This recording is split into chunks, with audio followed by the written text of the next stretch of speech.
aplikasi pemantauan kualitas udara, beberapa pekan terakhir kualitas udara di Jakarta tidak pernah keluar dari peringkat 10 dengan Air Index Quality terburuk di dunia. Banyak sekali informasi yang kita dapat mengenai penyebab dari kondisi udara di Jakarta saat ini. Mulai dari emisi transportasi hingga pencemaran udara dari batas luar Jakarta. Lalu apa sebetulnya faktor terbesar dari penyebab udara di Jakarta saat ini?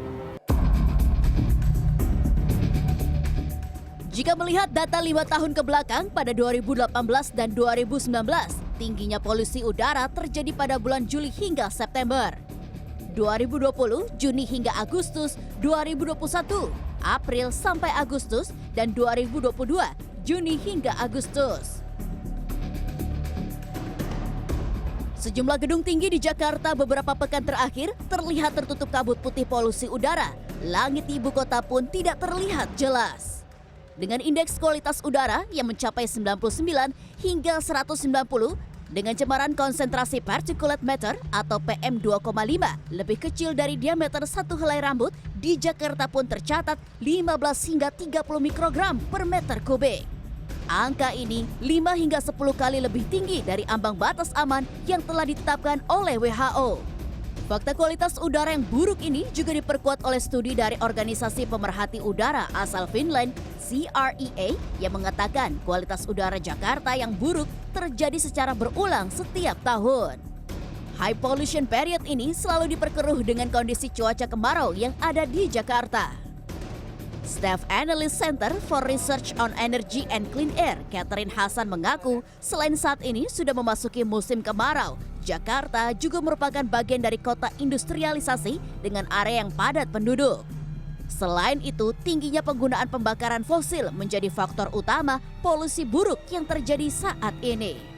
Catherine mengatakan terdapat banyak fasilitas industri seperti pembangkit tenaga listrik atau PLTU yang terletak dekat dengan Jakarta, memicu perpindahan polusi udara lintas daerah. Ini tahunan, setiap tahun itu berulang ada semacam siklus hari-hari dengan kualitas udara buruk. Jadi di tahun 2019 itu dikumpulkan data, dianalisa apa yang mungkin kontributor lain yang cukup signifikan. Nah, di sini di studi itu ada khusus dilihat sumber-sumber pembangkit, PLTU, dan juga sumber-sumber dari proses industri. Jadi dari studi kami itu dilihat ada 136 fasilitas industri, ya termasuk PLTU, pembangkit, itu berada di radius 100 km dari area Jakarta. Hal serupa disampaikan oleh Kepala BMKG Dwi Korita Karnawati. Ia mengaku kualitas udara di Jakarta saat ini diperburuk dengan adanya fenomena El Nino yang menyebabkan kondisi udara menjadi lebih kering sehingga curah hujan yang berkurang dan meningkatkan suhu udara serta berkurangnya tutupan awan pada langit ibu kota. Fenomena ini membuat kelembaban udara menjadi lebih tinggi sehingga munculnya fenomena lapisan inversi yang mana pergerakan udara dari atas atmosfer yang turun ke bawah menekan lapisan di bagian bawah, membuat polutan PM 2,5 saat ini tertahan sulit untuk terurai. BMKG memprediksi kondisi fenomena ini masih akan berlangsung hingga awal Oktober. Dari musim kemarau yang kering, di mana hujan curah hujan bulanan rendah, bahkan tidak hujan sama sekali selama beberapa bulan, itu dapat berdampak pada memburuknya kualitas udara akibat tidak terjadinya pencucian polutan oleh air hujan. Dan karena kejadiannya itu beberapa hari bahkan beberapa minggu di beberapa wilayah sampai beberapa bulan, polutan itu akan terakumulasi dan diperparah dengan, dari hasil observasi kami, angin saat ini itu kalem, terutama di DKI.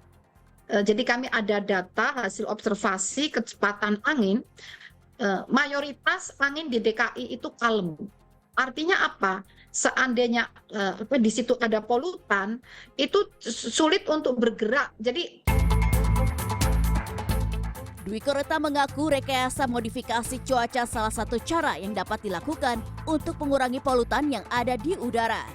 Hanya saja, minimnya tutupan awan efek dari adanya fenomena El Nino ini mempersulit BMKG melakukan rekayasa modifikasi cuaca tersebut. Ia mengimbau pemerintah dan masyarakat untuk adaptif dengan menerapkan program WFH terlebih dahulu. Mentari Detanzil, Nabil Haris, Jakarta.